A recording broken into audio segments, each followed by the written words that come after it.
Ciao a tutti ragazzi e bentornati ad una nuova review. Prima di cominciare, anzitutto volevo, come sempre, ringraziarvi per il supporto.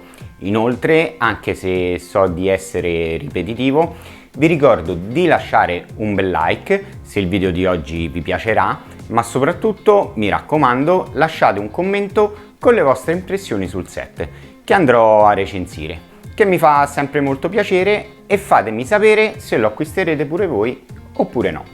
Naturalmente non dimenticatevi di iscrivervi sui nostri social Facebook ed Instagram, e per questo vi lascio il link in descrizione. Benissimo, passiamo ora a presentarvi la novità in casa Lego.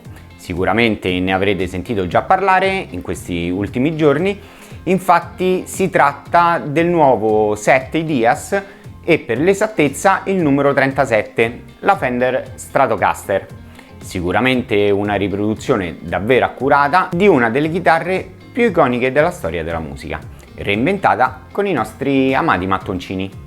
La Fender Stratocaster è senza dubbio una delle chitarre più leggendarie nella storia della musica. Pensate che è stata prodotta in California nel 1954 ed è stata nelle mani di leggende come Eric Clapton, Steve Ray, John Mayer, Jimi Hendrix e molti altri. Il set si basa sulla presentazione del fan designer Thomas Lathaney, presentato al concorso Music to Our Ears di Lego Ideas, ed è stato scelto tra i 9 primi classificati dal review board affinché diventasse il prossimo set Lego Ideas.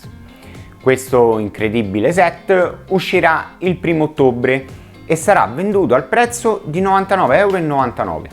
Conterrà 1074 pezzi e, come avrete immaginato, sarà un 18+. Una cosa che mi ha fatto molto piacere e a cui Lego ci sta abituando è stata quella che, per consentire ai fan di personalizzare il proprio modello, si potrà scegliere tra i 2 colori rappresentativi di questo strumento, il nero o il rosso ciliegia. Un'opzione secondo me davvero carina per esprimersi al meglio con la build. Come ben sappiamo, iniziative del genere sono state prese anche per quanto riguarda il set 31058 ed anche il set 10271, la Fiat 500, che a breve potrebbe essere disponibile non più in solo colore giallo, ma anche con una livrea azzurro pastello. Solo che in questo caso la scelta del colore sarà presa al momento dell'acquisto, selezionando direttamente il colore scelto prima di procedere al resto delle operazioni. Comunque torniamo ora a noi e vediamo meglio i dettagli del box. Il design della scatola è principalmente nero, coerente con tutti i set 18+. Notiamo subito nella parte frontale che la Fender poggia tranquillamente su un espositore pieghevole ed è vicino ad un amplificatore Princeton Reverb, sempre a marchio Fender. Non poteva mancare ovviamente la pedaliera multieffetto. Ora, vediamo nel retro del box invece le 2 versioni accostate nei 2 colori, mentre lateralmente ecco le misure della chitarra, che sono 36 cm di lunghezza, 11 cm di larghezza e 3 cm di profondità. Piuttosto piccolina, non trovate anche voi? Una volta aperta la confezione possiamo trovare 12 buste numerate più una aggiuntiva, contenente 6 corde e 5 tubi flessibili in argento e 2 fogli di adesivi. Quello sul foglio superiore è progettato per essere attaccato ad una vostra chitarra reale piuttosto che al modello, mentre gli altri sono per l'amplificatore. Direi che è un gadget piuttosto simpatico, anche se, come ormai sapete bene, non amo particolarmente gli adesivi. A questo proposito, la cosa che apprezzo molto invece è che la maggior parte degli elementi decorativi sulla chitarra sono stampati.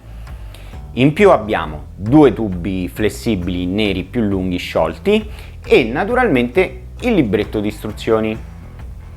Entriamo meglio nei dettagli del libretto, che è composto da 179 pagine in cui vediamo alle prime pagine quella che è stata la storia di Fender, con in mostra le 3 chitarre che hanno reso il brand quello che è oggi.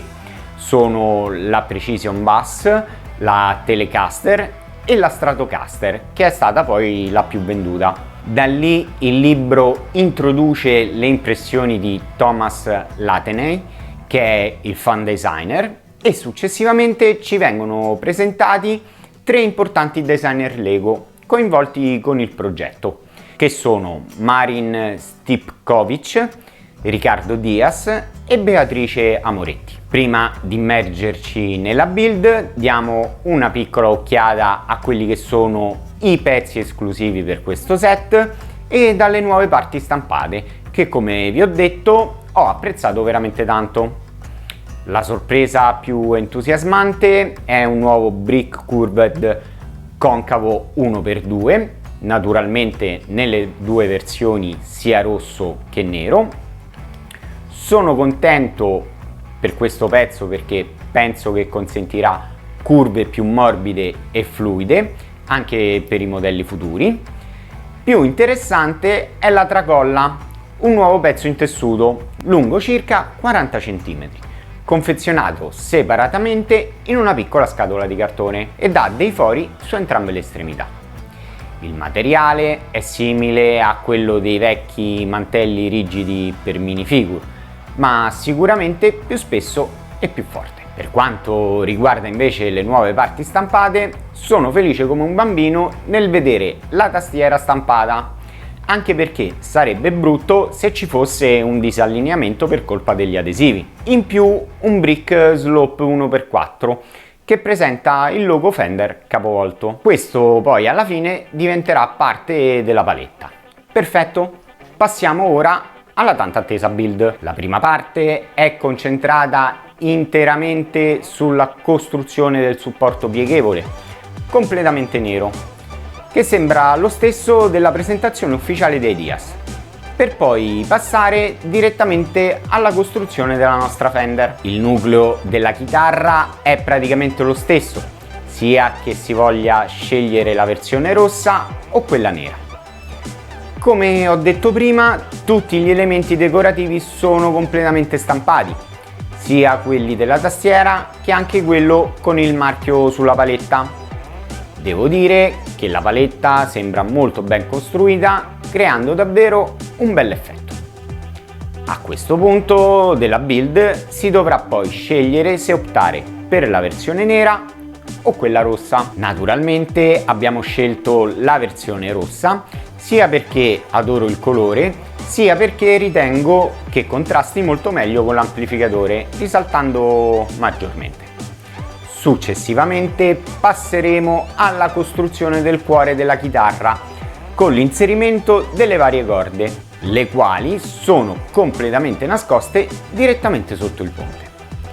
Subito dopo, naturalmente, dovremmo connettere le varie corde direttamente alla paletta e per finire si completa il tutto con il corpo della nostra chitarra, utilizzando anche le nuove parti già citate in precedenza, aggiungendo tutti quei dettagli imprescindibili di una vera Fender, come le manopole per il controllo del volume e del tono, un connettore jack per cavo, la whammy bar ed il selettore pick-up. A completare il tutto un bel tocco di classe dato dalla nostra bellissima tracolla. Secondo passo importante della nostra build è la costruzione del nostro amplificatore Fender, e devo dirvi la verità, quasi quasi mi ha affascinato molto di più della Stratocaster. L'amplificatore presenta pannelli rimovibili per poter ammirare facilmente la scheda madre, il serbatoio di riverbero, l'altoparlante ed altri dettagli interni che sono veramente eccezionali. La facciata frontale risulta molto sobria e pulita, con moltissimi grill plate da applicare al pannello frontale, che andranno poi a costituire l'iconico volto dell'amplificatore con il classico logo riconoscibilissimo, naturalmente non stampato ma con adesivo su plate, e tutte le manopole a corredo per il controllo del volume, alti, bassi, eccetera. Per finire, 2 connettori jack per strumenti. Situazione decisamente molto diversa per il retro, come infatti la versione reale è aperto esponendo la parte posteriore del cono dell'altoparlante e dei cavi nella parte inferiore, l'interruttore di alimentazione e le prese nella parte superiore. Non è ancora tutto però, anche il pannello superiore può essere rimosso per rivelare un circuito stampato e infine viene costruita una piccola pedaliera che viene collegata all'amplificatore utilizzando un lungo pezzo di tubo flessibile. Viene fornito anche un secondo pezzo che verrà utilizzato per collegare la chitarra all'amplificatore. Perfetto ragazzi, siamo arrivati alle conclusioni e alle mie impressioni. Innanzitutto inizierei dicendo che la capacità di costruire un colore del corpo alternativo è stata una piacevole sorpresa. È sicuramente un gran punto a favore del set. La chitarra è eccellente ed è un capolavoro in miniatura sia dal punto di vista estetico che per tutte le tecniche di costruzione utilizzate. Non mi aspettavo molto dall'amplificatore, ma sono rimasto molto stupito per i suoi interni che mi hanno davvero deliziato. Sono stati fatti molti sforzi per creare circuiti e componenti elettronici dall'aspetto realistico, quindi è forse un peccato che la maggior parte delle volte vengano nascosti. Che dire ragazzi, il set è veramente completo, presenta unicità ed originalità. Un buonissimo rapporto qualità-prezzo, quindi perché non acquistarlo? Mi raccomando, fatemi sapere le vostre impressioni e lasciate un bel like se il video vi è piaciuto. Io ragazzi adesso vi saluto, vi ringrazio tanto, un bacione e ricordatevi, solo il meglio è abbastanza. Ciao!